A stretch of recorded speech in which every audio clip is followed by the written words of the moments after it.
Ok, déjà, premier point qu'on peut aborder. Alors, pour info, il y aura sûrement des contradictions au fur et à mesure des vidéos, c'est normal.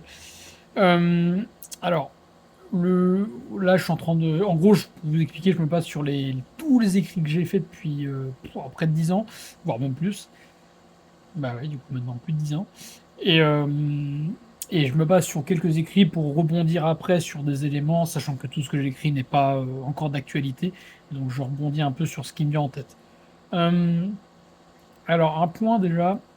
Tout ce qui va être lié au bonheur et tout ce que moi je considère comme étant le bonheur, c'est une notion d'épanouissement et d'alignement. Donc l'alignement, c'est ponctuel, c'est éphémère et c'est renouvelable. L'état de finalité hyper épanoui, moi il va sûrement exister, mais je pense que j'ai du mal à le concevoir aujourd'hui. Je pense qu'en fait l'état d'épanouissement terminal, c'est un peu l'état où une fois que tu as fini le jeu et une fois où tu peux te permettre d'être régulier dans ton mode de vie, et c'est quand tu es totalement aligné. Donc en fait, tu fais exactement ce que tu fais qui est lié à toi, mais ça sous-entend que derrière, il y a un sourire, quoi. Il y a un sourire, il y a un bien-être, il y a une paix, et ça se voit, ça se ressent. À noter que ça, c'est valable dans le cas positif. Je pense aussi qu'on peut être aligné négativement. C'est-à-dire qu'en gros, pour moi, il n'y a pas de notion de bien et de mal. Je pense qu'il y a des personnes pour qui la vie est faite pour que ça soit de la merde tout le long. Donc ça sous-entend que du début jusqu'à la fin, ça soit une vie de merde. Mais il y en a qui sont comme ça. Il y en a même plus qu'on le pense. Et pour ça, ça sous-entend que du début jusqu'à la fin, il y a une forme de chaos. Donc en fait, c'est comme s'il y avait une sorte de régularité dans le désalignement. Donc en gros, il y avait un. Ça. Là, c'est pour évoquer la notion d'alignement. Mais là, on n'est donc pas sur du bonheur. Le bonheur, c'est un état spécifique que certains individus peuvent avoir dans certaines vies et certains cas. Donc, on revient sur ce point-là. Le bonheur, en fait, donc ce que moi j'appelle l'alignement, et du coup l'alignement ponctuel, c'est la réalisation de d'une avancée et d'une sorte de du coup d'alignement de plusieurs éléments que là moi j'associerais à la notion du coup d'environnement qu'on va prendre à l'échelle très large le quantique, à l'échelle un peu moins large l'univers et à l'échelle un peu moins large la Terre et les gens qui nous entourent, plantes, etc. Donc ça c'est la partie environnement et ensuite il y a la cohésion entre ce système-là, donc l'environnement, et soi, donc en gros ça va être le corps, l'esprit et l'intuition. Moi, c'est globalement ce que j'appelle l'esprit pour moi ça correspond à la fois rationnel, émotionnel, donc en gros la partie fonctionnelle du cerveau et la partie active du cerveau et la partie réceptive. Euh, et du coup l'intuition qui elle est un peu l'entre-deux.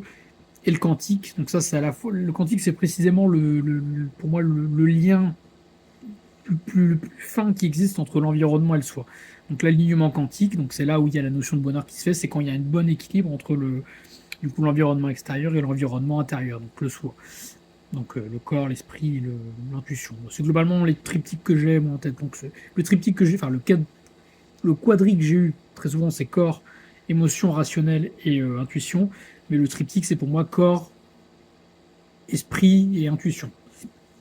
Globalement c'est ça. Et il y a l'environnement.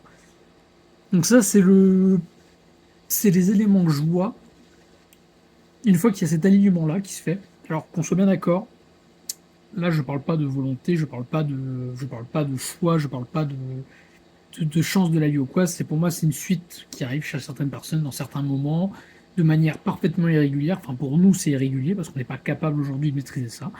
Sûrement certaines personnes le peuvent, mais aujourd'hui pour moi ce n'est pas le cas. Je suis plus d'un courant essentialiste à croire que, enfin, dans la profondeur de la profondeur, pour moi il y a un mélange des deux. Bref, je ne vais pas m'étaler sur ça aujourd'hui, enfin sur cette vidéo en tout cas. Donc voilà, la notion de bonheur, c'est quand il y a un alignement parfait entre tous ces éléments-là.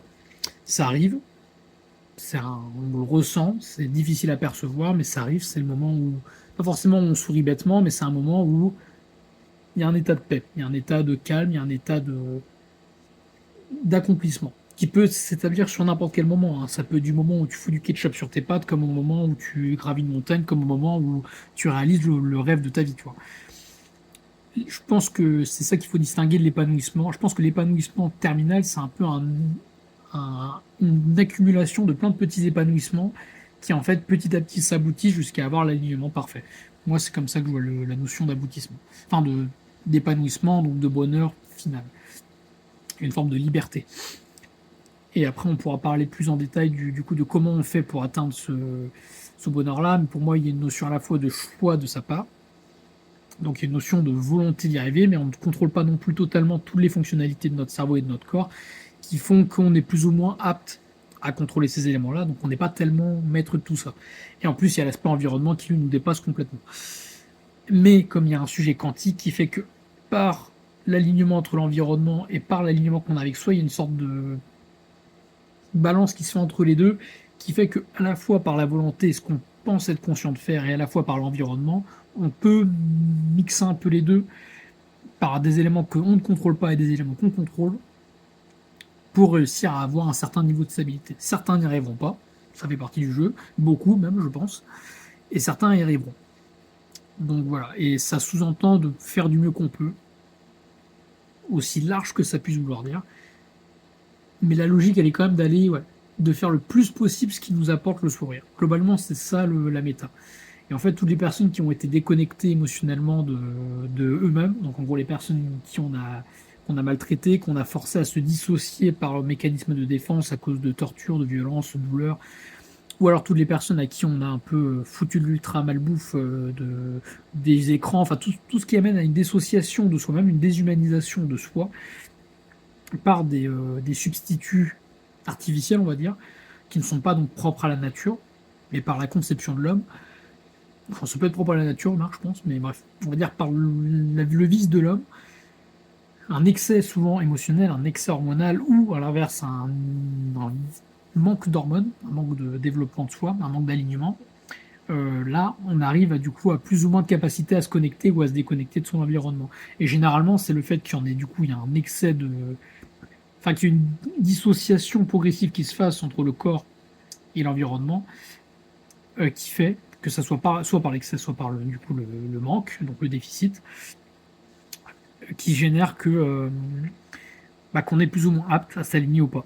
Et ça, malheureusement, on n'en est pas maître parce que ça arrive dès la naissance. On pourrait même certains diraient que ça arrive avant, mais ça, c'est d'autres sujets que je maîtrise moins et que j'évoquerai dans d'autres vidéos.